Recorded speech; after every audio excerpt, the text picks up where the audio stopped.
Peuple de Dieu, il y a un nom au-dessus de tout nom, c'est lequel? Amen. Dans ce nom, il y a de la puissance. Dans ce nom, vous croyez qu'il y a la délivrance, la guérison. Vous pensez qu'en proclamant ce nom, tous peuvent être sauvés. Vous le proclamez.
Élève ta voix. Jésus. Yeshua.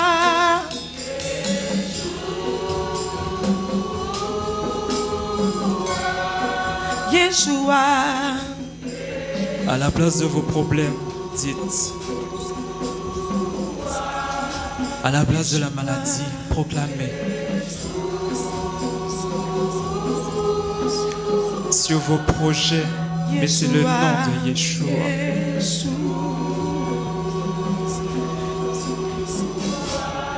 Car toute bénédiction vient de lui.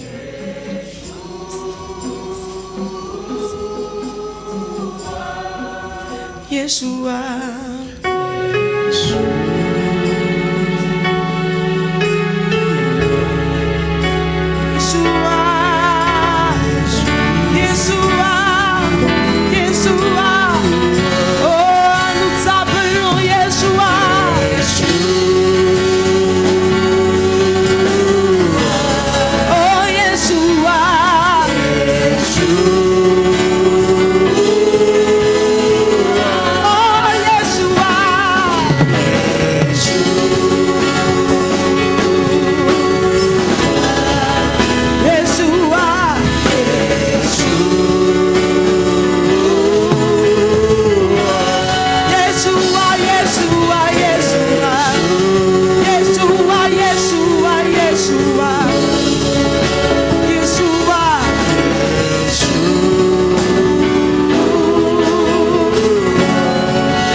Yeshua,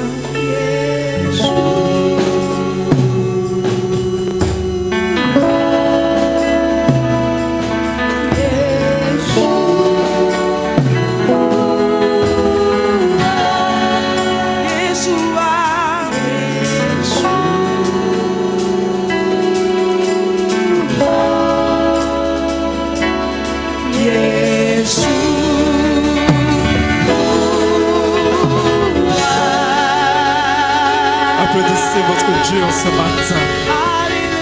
Ce matin, je vais vous parler de l'effrayement, de ne pas être effrayé. Ne soyons pas effrayés. Amen. Voyez, hier encore, nous avons reçu des informations, des messages disant qu'il y a encore une dépression, une tempête qui arrive sur les Antilles, qui s'est renforcée et que ça risque de passer en ouragan encore et que ça risque de toucher la Dominique et la Guadeloupe, peut-être nous, mais plus la Dominique et la Guadeloupe. On se dit, mais Seigneur, mais ce n'est pas possible. Il y a une succession de tempêtes, de cyclones, d'ouragans. Mais Seigneur, qu'est-ce qui se passe? Et le Seigneur m'a dit, rappelle-toi de tout ce que je t'ai permis de recevoir en Israël. Dis au peuple de ne pas être effrayé. Vous savez, bien-aimés, des fois, on a des séminaires, on a des enseignements puissants. Lorsqu'on reçoit l'enseignement, on est percuté. Et puis, quelque temps après, on oublie. Le Seigneur veut nous rafraîchir la mémoire. Amen. Nous irons dans le livre de Lévitique. Je ne vais pas rester dans Lévitique, c'est plus pour vous rappeler les fêtes à l'Éternel. Lévitique 23. À partir du verset 5. Le premier mois, le 14e jour du mois, entre les deux soirs, ce sera la Pâque de l'Éternel. Et le 15e jour de ce mois, ce sera la fête des pains sans levain, en l'honneur de l'Éternel. Vous mangerez pendant 7 jours des pains sans levain. Le premier jour, vous aurez une sainte convocation, vous ne ferez aucune œuvre servile. Vous offrirez à l'Éternel pendant 7 jours des sacrifices consumés par le feu. Le 7e jour, il y aura une sainte convocation, vous ne ferez aucune œuvre servile. L'Éternel parla à Moïse et dit, parle aux enfants d'Israël, et tu leur diras, quand vous serez entrés dans le pays que je vous donne, et que vous y ferez la moisson, vous apporterez au sacrificateur une gerbe, prémisse de votre moisson. Il agira de côté et d'autre la gerbe devant l'Éternel, afin qu'elle soit agréée. Le sacrificateur l'agitera de côté et d'autre le lendemain du sabbat. Le jour où vous agiterez la gerbe, vous offrirez en holocauste à l'Éternel un agneau d'1 an sans défaut. Vous y joindrez une offrande de 2 dixièmes de fleurs de farine pétrie à l'huile, comme offrande consumée par le feu, d'une agréable odeur à l'Éternel. Et vous ferez une libation d'un quart de lin, d'un quart de hin de vin. Vous ne mangerez ni pain, ni épis, rôti ou broyé, jusqu'au jour même où vous apporterez l'offrande à votre Dieu. C'est une loi perpétuelle pour vos descendants dans tous les lieux où vous habiterez. Depuis le lendemain du sabbat, du jour où vous apporterez la gerbe pour être agitée de côté et d'autre, vous compterez 7 semaines entières. Vous compterez 50 jours jusqu'au lendemain du 7e Shabbat. Et vous ferez à l'Éternel une offrande nouvelle. Vous apporterez de vos demeures 2 pains pour qu'ils soient agités de côté et d'autre. Ils seront faits avec 2 dixièmes de fleurs de farine et cuits avec du levain. Ce sont les prémices à l'Éternel. Outre ces pains, vous offrirez en holocauste à l'Éternel 7 agneaux d'1 an sans défaut, un jeune taureau et 2 béliers. Vous y joindrez l'offrande et la libation ordinaire comme offrande consumée par le feu d'une agréable odeur à l'Éternel. Vous offrirez un bouc en sacrifice d'expiation et 2 agneaux d'1 an en sacrifice d'action de grâce. Le sacrificateur agitera ses victimes de côté et d'autre devant l'Éternel avec le pain des prémices et avec les 2 agneaux. Elles seront consacrées à l'Éternel et appartiendront au sacrificateur. Ce jour même, vous publierez la fête et vous aurez une sainte convocation. Vous ne ferez aucune œuvre servile. C'est une loi perpétuelle pour vos descendants dans tous les lieux où vous habiterez. Quand vous ferez la moisson dans votre pays, tu laisseras un coin de ton champ sans le moissonner et tu ne ramasseras pas ce qui reste à glaner. Tu abandonneras cela aux pauvres et à l'étranger. Je suis l'Éternel, votre Dieu. L'Éternel parla à Moïse et dit, parle aux enfants d'Israël. Et dit, le 7e mois, le 1er jour du mois, vous aurez un jour de repos, publié au son des trompettes et une sainte convocation. Vous ne ferez aucune œuvre servile et vous offrirez à l'Éternel des sacrifices consumés par le feu. L'Éternel parla à Moïse et dit, le 10e jour de ce 7e mois, ce sera le jour des expiations. Vous aurez une sainte convocation, vous humilierez vos âmes et vous offrirez à l'Éternel des sacrifices consumés par le feu. Vous ne ferez aucun ouvrage ce jour-là, car c'est le jour des expiations, où doit être faite pour vous l'expiation devant l'Éternel, votre Dieu. Toute personne qui ne s'humiliera pas ce jour-là sera retranchée de son peuple. Toute personne qui fera ce jour-là un ouvrage quelconque, je la détruirai du milieu de son peuple. Vous ne ferez aucun ouvrage. C'est une loi perpétuelle pour vos descendants dans tous les lieux où vous habiterez. Ce sera pour vous un sabbat, un jour de repos, et vous humilierez vos âmes dès le soir du 9e jour jusqu'au soir suivant, vous célébrerez votre Shabbat. L'Éternel parla à Moïse et dit, parle aux enfants d'Israël, et dit, le 15e jour de ce 7e mois, ce sera la fête des tabernacles. En l'honneur de l'Éternel pendant 7 jours. Le 1er jour, il y aura une sainte convocation, vous ne ferez aucune œuvre servile. Pendant 7 jours, vous offrirez à l'Éternel des sacrifices consumés par le feu. Le 8e jour, vous aurez une sainte convocation et vous offrirez à l'Éternel des sacrifices consumés par le feu. Ce sera une assemblée solennelle. Vous ne ferez aucune œuvre servile. Telles sont les fêtes de l'Éternel, les saintes convocations que vous publierez afin que l'on offre à l'Éternel des sacrifices consumés par le feu, des holocaustes, des offrandes, des victimes et des libations, chaque chose au jour fixé. Amen. Lorsque vous lisez Lévitique 23, vous voyez toutes les fêtes à l'Éternel. Les 7 fêtes à l'Éternel. La première fête, c'est la fête de Pâques. D'accord? En souvenir des enfants d'Israël qui sont sortis de l'esclavage, qui est fêté dans le calendrier grégorien, mais qui tombe pratiquement une semaine après la vraie fête juive. Donc il y a un décalage d'une semaine à peu près, qui est la Pécha. Ensuite, vous avez le lendemain, la fête des pains sans levain, fête de la purification. Ensuite, vous avez la fête des prémices, donc tout ça dans Lévitique 23, qui est la fête de consécration. Ensuite, vous avez 50 jours après, les 49 jours, 50 donc le 49e, donc le lendemain, il est parlé du lendemain du sabbat, d'accord? 50 jours après, qui est la Pentecôte ou encore la Shavuot, la fête des semaines, des 7 semaines, vous avez vu tout à l'heure. La promulgation, c'est là que Moïse, à la Pentecôte, dans l'ancienne alliance, Moïse a reçu les tables de l'alliance. Amen. Et dans la nouvelle alliance, où le Saint-Esprit est descendu sur son peuple. Amen.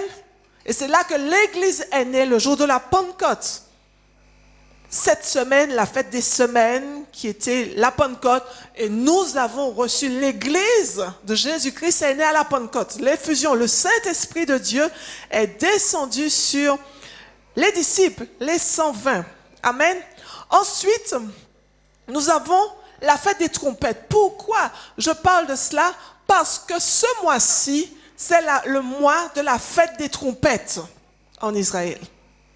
Et malheureusement, bien-aimés, c'est que le calendrier grégorien nous a tellement travaillé le cerveau qu'aujourd'hui, le peuple de Dieu ne s'occupe plus du calendrier hébraïque et le peuple de Dieu applique le calendrier grégorien. Et on applique beaucoup plus. D'ailleurs, on voit que lorsqu'il y a une fête du calendrier grégorien, il y a une influence sur le peuple. Le peuple de Dieu, je ne veux pas dire impacté, le peuple de Dieu est influencé par le calendrier grégorien au point que l'Église subit, je parle de l'Église l'Église universelle, en tout cas je ne sais pas dans les nations, mais en Martinique, l'Église subit, parce qu'en fonction des fêtes du calendrier grégorien, l'Église est vide ou pas. Et le peuple de Dieu ne connaît pas les fêtes à l'Éternel. Et le peuple de Dieu néglige aussi. Ce mois-ci, c'est le mois de la fête des trompettes, qui est aussi le mois du nouvel an juif. Le nouvel an grégorien, c'est en janvier, mais le nouvel an juif, c'est ce mois-ci. Et c'est la fête du Rosh Hashanah. Voilà. Et c'est la fête de la célébration de la création du monde, qui est célébrée où on sonne le shofar en Israël. Le premier jour pour la célébration de la création du monde. Et le deuxième jour, le shofar est sonné afin de préparer le Yom Kippour.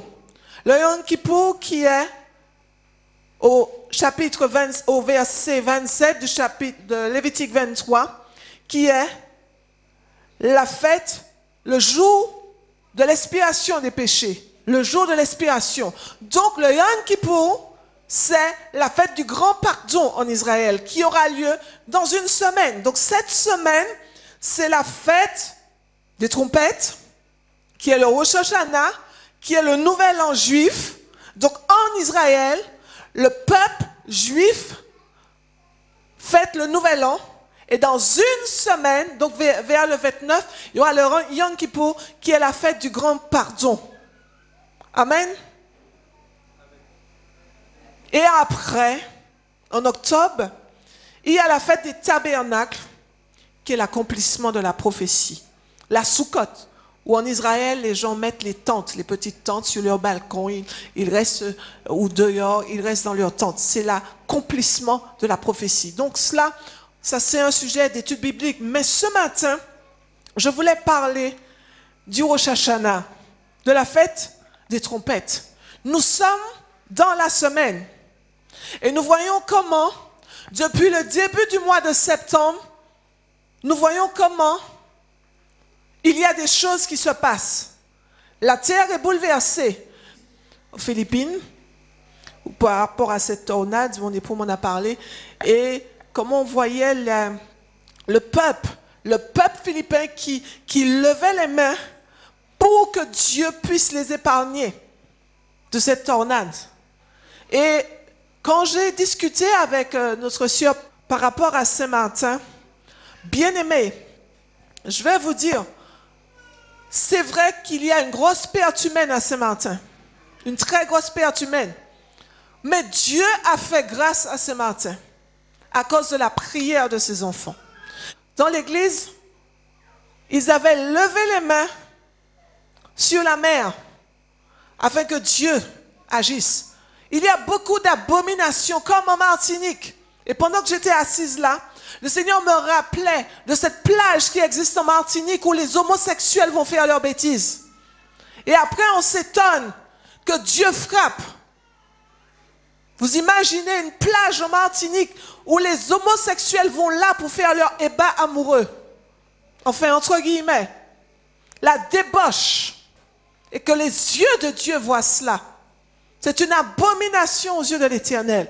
Et quand Dieu frappe, bien-aimés, sachez que si Dieu frappe les côtes de la Martinique, il y aura beaucoup de morts. Parce qu'il y a très peu de communes internes. Pratiquement toutes les villes sont côtières. Toutes les villes de la Martinique. Dieu a fait grâce. C'est vrai que malheureusement,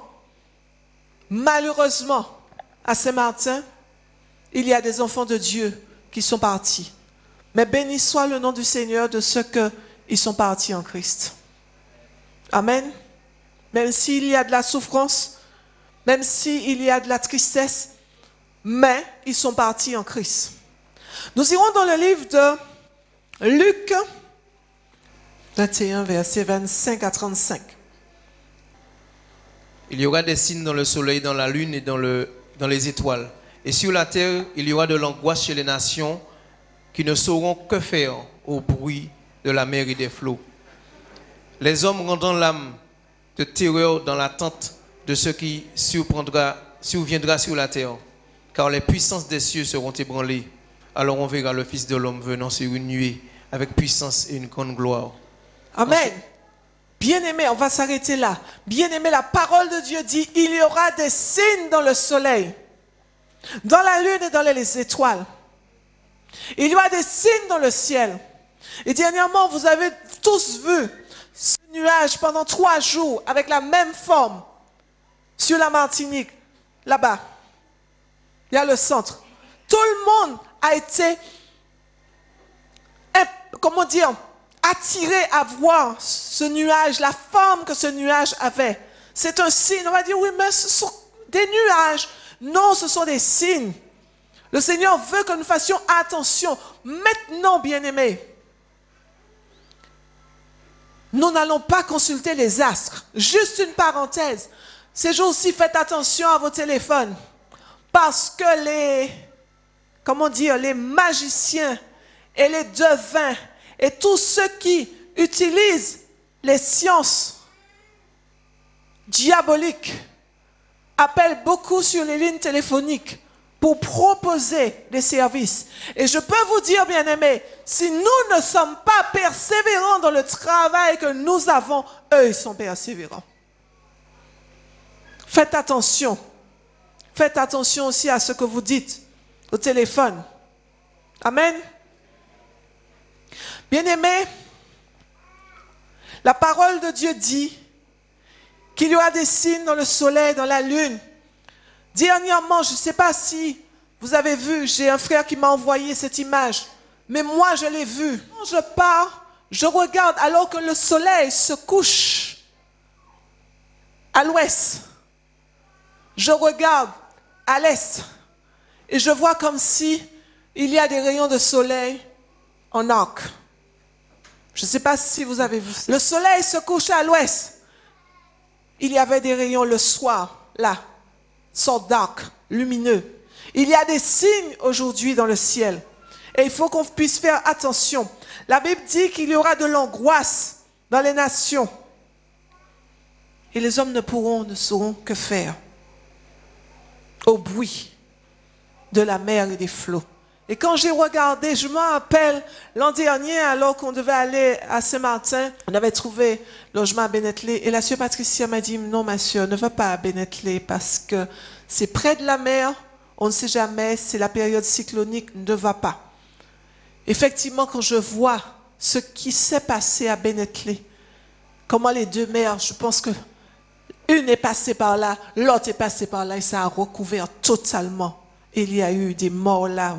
Vous imaginez le bruit de la mer qui fait des dégâts. Le temps est arrivé. Et la Bible dit, les hommes rendant l'âme de terreur. Bien aimé, il y aura des gens qui vont mourir par crise cardiaque parce qu'ils auront tellement peur. Et il dit, pour ce qui surviendra, car les puissances des cieux seront ébranlées. Bien aimé, les puissances des cieux sont déjà ébranlées. Je ne sais pas si vous vous rendez compte, mais les puissances des cieux sont déjà ébranlées. La Bible dit, dans Deutéronome 18, verset 11, qu'on ne trouve chez toi personne qui fasse passer son fils ou sa fille par le feu, personne qui exerce le métier de devin, d'astrologue, d'augure, de magicien, d'enchanteur, personne qui consulte ceux qui évoquent les esprits ou disent la bonne aventure, personne qui interroge les morts. Amen. La parole de Dieu nous dit qu'on ne doit pas trouver cela au milieu de nous. Et le diable, avec toute sa ruse, a mélangé, a fait de la confusion entre l'astronomie et l'astrologie. Les enfants de Dieu ne doivent pas se fier à l'astrologie. Amen. Les enfants de Dieu ne doivent pas dire, voilà, bien aimé, ça c'est quelque chose que moi j'ai fait. Mais le Seigneur me dit de vous dire, ne dites pas, je suis un poisson. Ne dites pas, je suis une vierge. Ne dites pas, je suis un lion. Ne dites pas que je suis un scorpion. Vous êtes des êtres humains. Faites à l'image de Dieu. C'est ce que le Seigneur me dit de vous dire. Ne dites pas, vous savez, des fois on utilise des termes, on ne se rend même pas compte, on utilise des termes, c'est diabolique. Amen. Mais Dieu a donné l'intelligence à des hommes et des femmes pour étudier les astres. Ça, c'est l'astronomie. Et c'est une science naturelle. Amen. Vous avez fait la différence entre l'astrologie et l'astronomie? Ceux qui regardent les étoiles, et Dieu, il y a beaucoup de ceux qui disent qu'ils ne croient pas en Dieu. C'est faux. Les astronomes croient en Dieu. Parce que les astronomes viennent attester la parole de Dieu. Amen. Les astronomes viennent attester que ce qui a été écrit depuis plus de 1000 et quelques années, on va dire 1000, peut-être pas 2000 ans, 1080 et quelques années, viennent attester ce qui a été écrit vient vraiment de la révélation du Tout-Puissant. Et nous voyons que ce mois-ci, la prophétie d'Apocalypse 12 se réalise. Moi, je disais, mais Seigneur, quand j'ai reçu ces enseignements puissants, je me suis dit, mais Seigneur, comment ça va se passer? Parce qu'on a entendu tellement de choses, mais Seigneur, est-ce que c'est vrai? On peut avoir des doutes. Est-ce que c'est vrai? Aujourd'hui, je suis en train de réaliser. Apocalypse 12 est en train de se réaliser. Tout ce qui est dans la parole de Dieu, c'est la vérité. Tout ce, dis à ton voisin, tout ce qui est dans la parole de Dieu, c'est la vérité. Ah, Dieu est bon, il est formidable. Et j'aime mon Dieu. Je ne sais pas si vous aimez votre Dieu, mais moi j'aime mon Dieu. Alléluia. Apocalypse 12, verset jusqu'à 3. Un grand signe parut dans le ciel, une femme enveloppée du soleil, la lune sous ses pieds et une couronne de 12 étoiles sur sa tête. Elle était enceinte et elle criait, était en travail et dans les douleurs de l'enfantement. Un autre signe parut encore dans le ciel, et voici, c'était un grand dragon rouge, ayant 7 têtes et 10 cornes, et sur ses têtes 7 diadèmes. Voilà, cette prophétie est en train de se réaliser. Amen. Nous sommes rentrés dans cette phase. Et nous voyons depuis le début du mois de septembre, nous avons vu déjà en août, fin août, il y a eu l'éclipse. Il y a eu l'éclipse. En Guadeloupe, on va dire, oui, mais il y a déjà eu. Mais c'est normal. Vous savez, l'homme cherche toujours à raisonner pour garder son mauvais fonctionnement. C'est normal. Je me rappelle une fois, j'avais témoigné à quelqu'un, j'avais fait part à quelqu'un du témoignage de ce pasteur qui avait connu la mort et qui est revenu à la vie, que le Seigneur lui a permis de revenir à la vie. Et qu'est-ce que cette personne m'a dit? Mais non, mais sans doute, ils ont payé quelqu'un pour pouvoir faire cela. Ça, c'est limiter Dieu. Ça, c'est limiter Dieu. On a toujours un raisonnement pour pouvoir ne pas croire en la puissance de Dieu. Et rappelez-vous, lorsque nous sommes sortis d'Israël, nous avons dit comment le Seigneur nous a enseigné puissamment sur cette prophétie d'Apocalypse 12. Depuis juin, on a parlé de cela en études bibliques, depuis juin 2015, il y a une étoile qui a réapparu en Israël, à Bethléem, qui est l'étoile de Bethléem. Mais cette étoile était visible au Yom Kippour, donc à la fête du Grand Pardon en Israël, en septembre 2015. L'étoile qui a conduit les mages là où Jésus est né, cette étoile après 2000 ans a réapparu. Amen. Et c'est un signe. Pourquoi cette étoile a réapparu? Parce que cette étoile aussi est le signe du retour de Yeshua Mashiach. Amen. Alors, c'est un petit peu difficile, mais c'est une conjonction de deux planètes qui a fait que ces deux planètes, en entrant dans une conjonction, a fait que cette étoile puisse briller et aujourd'hui, on la voit briller. Mais bientôt, normalement, cette semaine, à partir de cette semaine, en Israël, progressivement, on ne verra plus cette étoile briller. Pendant 2 ans, elle a brillé. 2 ans, elle a brillé à Bethléem. Et on ne la verra plus. Cette année 2017, c'est une année charnière, bien-aimés. C'est une année charnière. C'est une année de restauration pour l'Église. C'est une année où, là où le diable avait volé notre héritage nous est restitué. C'est à nous de prendre. Amen. C'est à moi de prendre cet héritage. C'est une année de positionnement. C'est une année prophétique. C'est une année de jubilé pour Israël. Amen. Mais c'était aussi une année de grand bouleversement. Donc cette année, les choses changent. Il y a des décisions gouvernementales qui sont en train de se prendre, et vous avez peut-être vu. Mais il y a aussi des décisions religieuses. Peut-être pas en septembre, mais il y a des décisions religieuses. Et vous voyez comment l'œcuménisme est en place. L'œcuménisme. Faites attention à l'œcuménisme. Il y a un seul Dieu. On peut prier ensemble. Ah ben non. Non, pas qu'à prier puis aussi qu'à prier en notre Dieu. Parce qu'on pas qu'à prier maman Marie. On qu'à prier Jésus seulement. Et on pas qu'à faire quoi que maman Marie qu'à répondre. C'est un démon qui qu'à répondre. Et c'est la reine du ciel. Ah, je bénis le Seigneur. J'ai eu un songe, bien-aimé, avant-hier. Ça va peut-être déranger. Et je voyais que j'étais dans une commune bien spéciale. Et je voyais le Mon Larcher. Le Mon Larcher a un nom bien spécial qui s'appelle la femme couchée. Amen. La femme couchée. Et je vois que j'étais dans l'autre versant de ce monde.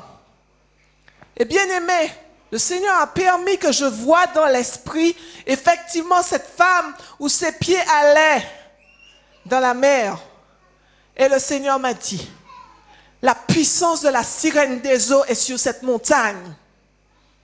Vous comprenez beaucoup de choses? Est-ce que vous comprenez pourquoi il y a certaines choses qui se font? La puissance de la sirène des eaux est sur cette montagne. Alors priez et brisez les puissances qui sont sur cette montagne. Et faites attention, vous qui avez vécu sur le flanc de la montagne, sachez que la robe de la sirène des eaux est sur le flanc de la montagne. Amen. Amen. Béni soit l'Éternel. Vous savez, lorsque le diable tire, Dieu utilise le diable pour nous révéler des choses. Et le Seigneur m'a montré la puissance de la forteresse qui se trouve sur cette montagne. Et vous comprenez pourquoi l'esprit de Jézabel est aussi enragé contre nous. Parce que Jézabel n'aime pas les prophètes. Je ne dis pas que je suis prophète, mais Dieu m'a donné un appel prophétique. Et le diable veut tuer cet appel prophétique. Mais plus le diable tire sur moi, plus Dieu me rend puissante. Parce que je le cherche afin de démonter les œuvres des ténèbres. Ça me rend service quand on tire sur moi. Parce que je ne vais pas voir les sorciers, ni les marabouts. Déjà, je n'aime pas les choses sales. J'aime tout ce qui est propre. Vous savez, ceux qui aiment la sorcellerie aiment la saleté. Moi, j'aime la propreté. Les démons aiment tout ce qui est sale. Et c'est pour ça que lorsque vous voyez quelqu'un qui est possédé, rien qui est sale qui a sorti en bouche. Il n'y a rien de propre. C'est que des abominations, que des mensonges, que des calomnies. Parce que tu ne peux donner que ce que tu as au fond de toi. Si au fond de toi c'est sale, alors ce qui va sortir de ta bouche aussi sera sale. Amen. Cette année, bien-aimée, ce mois-ci, le mois du Rosh Hashanah, cette semaine est la fête du Rosh Hashanah. C'est le nouvel an juif.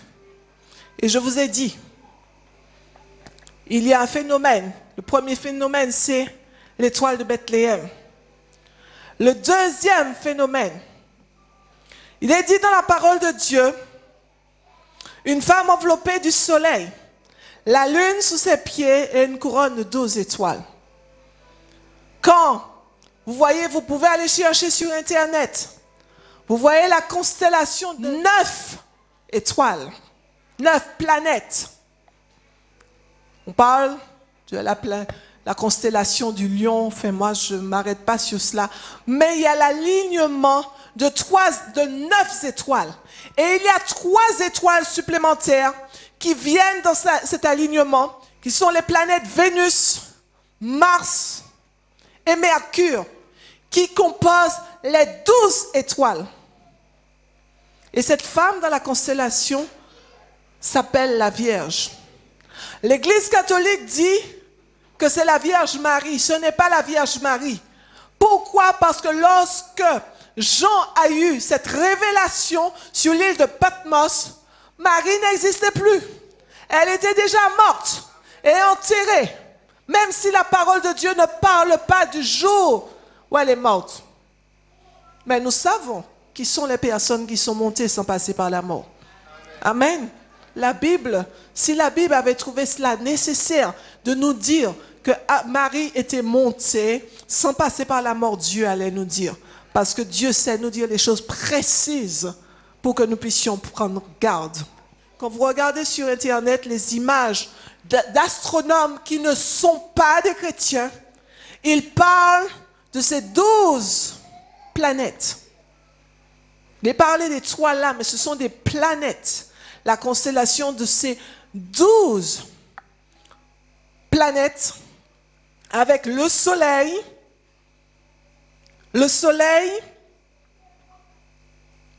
enveloppé de soleil en haut et en bas la lune.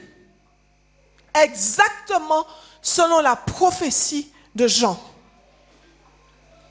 Et à partir du Rosh Hashanah, cette semaine, alors on va dire, mais à peu près, non, le calendrier juif est précis.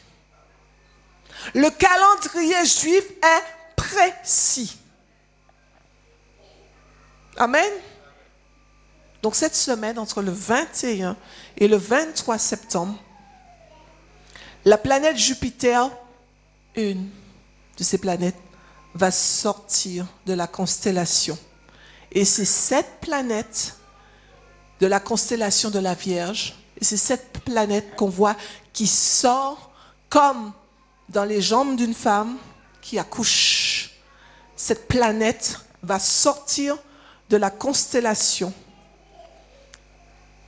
parce qu'elle est restée 1 an, même pas 1 an, 41 semaines en gestation dans la sphère de la Vierge.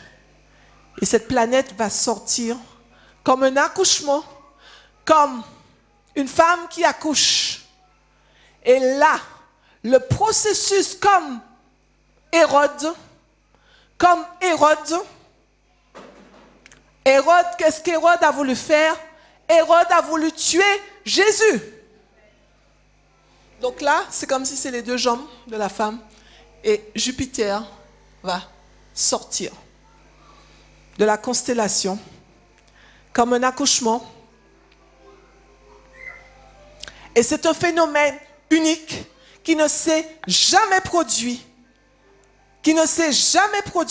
Ce sont les astronomes, bien-aimés, qui ont.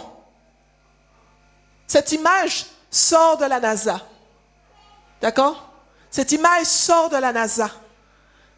C'est exactement, bien-aimé, écoutez, quand je regarde cela, une image, une étude scientifique par des astronomes en relation avec la parole de Dieu, je dis, Seigneur, tu es puissant. On peut applaudir à la gloire de Dieu.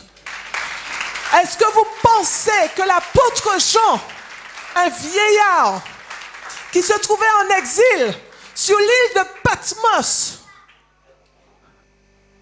en exil, prisonnier, puisse recevoir, vous pensez que c'est son intelligence, bien-aimé, lorsque nous sommes dans l'épreuve, nous n'avons pas le temps de réfléchir. Il ne pouvait pas calculer ces choses-là. La révélation était claire. C'est le même Dieu que Jean que nous avons. Dis cela à ton voisin. Il va encore nous révéler des choses cachées. Et elle était enceinte, la Bible dit. Vous voyez, ce n'est pas Marie, elle était enceinte. Et dans les douleurs de l'enfantement a commencé. Cela veut dire que là, ce signe, ce qui se passe là ces jours-ci, c'est le commencement d'une délivrance, mais c'est aussi le commencement de grandes douleurs. Bien-aimés, c'est le commencement de grandes douleurs. Et la Bible dit que un autre signe parut encore dans le ciel. Voici, c'était un grand dragon. Le dragon était venu là, prophétiquement. Le dragon va vouloir manger l'enfant. Manger aujourd'hui l'Église, le fruit de vos entrailles, ce que Dieu avait mis en vous, ce qu'il avait conçu en vous, pour que vous puissiez le mettre au service de l'Église. Le dragon, lui, son but est de dévorer. Qu'est-ce que le dragon, il dévore dans votre vie? Est-ce que c'est votre santé? Est-ce que c'est votre relation avec Dieu? Est-ce que c'est votre réputation? Le diable a mis en place, et bien aimé, j'ai eu beaucoup de témoignages ces jours-ci.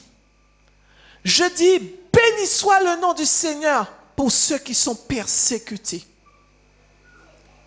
Si vous êtes persécutés, sachez que vous avez reçu le sceau de Dieu. Vous êtes persécutés d'une manière ou d'une autre, quelle que soit la manière. Qui pourrait me dire ici en ce matin que cette année, vous n'avez pas encore reçu une persécution? Je vous dirais que vous êtes menteur, comme dit mon époux.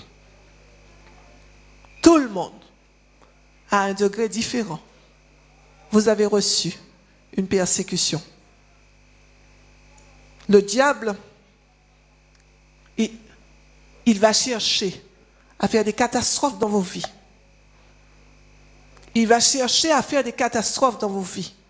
Mais vous devez toujours avoir les yeux fixés. Fixés sur le Seigneur. Il va chercher à dévorer ce que Dieu a mis dans vos vies. Les choses, la Bible dit, nous avons lu tout à l'heure, dans Luc 21. La Bible dit que les puissances des cieux seront ébranlées. Écoutez, ce qui est en train de se faire là, ces jours-ci, dans le ciel, il y a les puissances des cieux qui sont ébranlées. Ça veut dire qu'il y a un bouleversement là, dans le deuxième ciel. Et c'est pour ça qu'il y en a beaucoup d'entre vous ces jours-ci, vous êtes malades. Beaucoup ressentent des étourdissements. Beaucoup sont attaqués par des esprits d'abattement. Beaucoup sont attaqués par des esprits de fatigue. Beaucoup sont attaqués ces jours-ci. Beaucoup sont attaqués ces jours-ci. Parce que les puissances des cieux sont ébranlées. Mais c'est la prophétie qui se réalise. La prophétie de Jean se réalise. Gloire soit rendue à Dieu.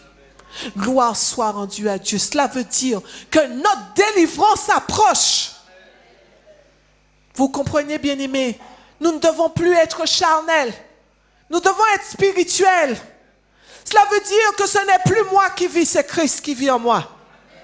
Voyez, lorsque la persécution vient, Dieu a toujours la solution afin que nous soyons en silence et que nous puissions toucher nos persécuteurs par notre silence. Bien-aimés, restez silencieux devant ceux que l'ennemi utilise pour vous ébranler. Votre silence les met en colère. Ils enragent. Je ne vais pas dire ils se fâchent, ils enragent quand ils voient qu'ils tirent sur vous et que vous ne répondez pas. Le but du diable, c'est que vous puissiez répondre. Parce que si vous ne répondez pas, il est inefficace. Il a besoin que vous répondiez, que vous puissiez répondre, parce qu'il a besoin de s'animer. Lorsque quelqu'un vous envoie des paroles, ne répondez pas. Vous allez voir, quand vous ne répondez pas, il est encore plus insulté. Amen. Ne répondez pas, ne donnez pas accès au diable. Méprisez les puissances des ténèbres par votre silence. Amen. Je vais vous donner quelques versets ce matin pour vous encourager. Marc 13, à partir du verset 23. Soyez sur vos gardes, je vous ai tout annoncé d'avance. Mais dans ces jours, après cette détresse, le soleil s'obscurcira, la lune ne donnera plus sa lumière, les étoiles tomberont du ciel et les puissances qui sont dans les cieux seront ébranlées. Amen. Les puissances seront ébranlées. Bien-aimés, c'est le temps. C'est le temps. C'est pour ça qu'il faut que vous soyez solides dans votre travail, dans votre quartier, dans votre famille. Soyez solides. Il y aura des persécutions. Vous n'allez pas comprendre. Des gens que vous aimez, vous vous tournez le dos. Ils ne voudront plus de vous. Soyez dans l'allégresse. Ne dites pas, mais qu'est-ce que j'ai fait? Il faut que ça arrive. Aimez-les, mais il faut que ça arrive. Vous n'allez pas comprendre. Lorsque brusquement des gens qui vous disaient bonjour ne vous disent plus bonjour. Soyez dans l'allégresse. Parce que votre délivrance arrive. Lisez Matthieu 24. Mais il y a quelque chose que je voudrais quand même vous dire. 1 Pierre 4. On va lire à partir du verset 17. Et soulignez ce verset. Soulignez, biffez-le, faites comme vous voulez. Imprimez-le, mettez-le dans votre maison, dans votre cuisine, dans le lieu où vous allez le plus souvent. Car c'est le moment où le jugement va commencer par la maison de Dieu. Or, si c'est par nous qu'il commence, quelle sera la fin de ceux qui n'obéissent pas à l'évangile de Dieu? Et si le juste se sauve avec peine, que deviendront l'impie et le pécheur? Amen. La Bible nous dit que le juste va être sauvé avec peine. Qui sont les justes ici? Nous sommes justes en Jésus parce que Jésus nous a justifiés. J'ai une bonne nouvelle pour vous, bien-aimés. Nous allons pour nous, parce que je suis là-dedans, nous serons sauvés avec peine. Amen. Mais qu'adviendra-t-il des injustes et des impies? Amen. Qu'est-ce qu'un impie en hébreu? J'aime beaucoup prendre la traduction hébraïque. En hébreu, un impie, c'est un hypocrite. Dis ça à ton frère. Dis à ton frère, un impie, c'est un hypocrite. Il a fait semblant bien pour, il pas bien pour. Ça en impie. Un impie, c'est un athée. Les gens qui vous disent qu'ils sont athées, considérez-les pour des impies. Ça veut dire, bien-aimé, tu n'as pas le droit de côtoyer un impie. Donc s'il y a des athées, si un athée prête son oreille à la parole de Dieu, est prête à recevoir, côtoie un athée. Mais si un athée ne veut pas de Jésus, tu n'as pas à voir un athée comme ami, parce qu'il est considéré comme un impie devant Dieu. Un profane. Quelqu'un qui se souille. Qu'adviendra-t-il de ceux qui se souillent? Et la Bible dit que celui qui se sanctifie continue à se sanctifier. Mais que celui qui se souille continue à se souiller. Ça veut dire tu es impie, continue à être un impie. Tu es un profane, continue à être un profane. C'est ce que Dieu te dit. Mais il te donne la possibilité. Il y a des gens qui disent, moi, je n'ai pas de religion. Ma religion, c'est de plaire à Christ. Ça veut dire, tu dis que tu ne crois pas en Dieu. Moi, mon panier, religion, ah ben, tu es considéré comme un impie. Tu dois avoir une identité. Comment Jésus, lorsqu'il viendra, il peut te reconnaître si tu dis que tu n'as pas d'identité? Tu dois avoir une identité. Tu dois avoir le sceau de Dieu sur toi. Voilà un impie. La Bible dit, si le juste se sauve avec peine, que deviendra l'impie et le pécheur? Ça veut dire celui qui pêche volontairement. Parce que nous sommes délivrés de la malédiction du péché. La malédiction du péché qui était sur nous, nous sommes délivrés. Mais ça arrive quand même que nous puissions pécher. Mais qu'adviendra-t-il de celui qui n'est pas délivré de la malédiction du péché? Et qu'adviendra-t-il aussi de celui qui pêche volontairement? La Bible dit que le juste, ça veut dire que tu dois être juste le matin. Tu dois être juste toutes les minutes, toutes les secondes de ta vie. Tu dois être juste. Tu ne dois pas être juste maintenant et dans un petit moment, tu es injuste. Tu pries.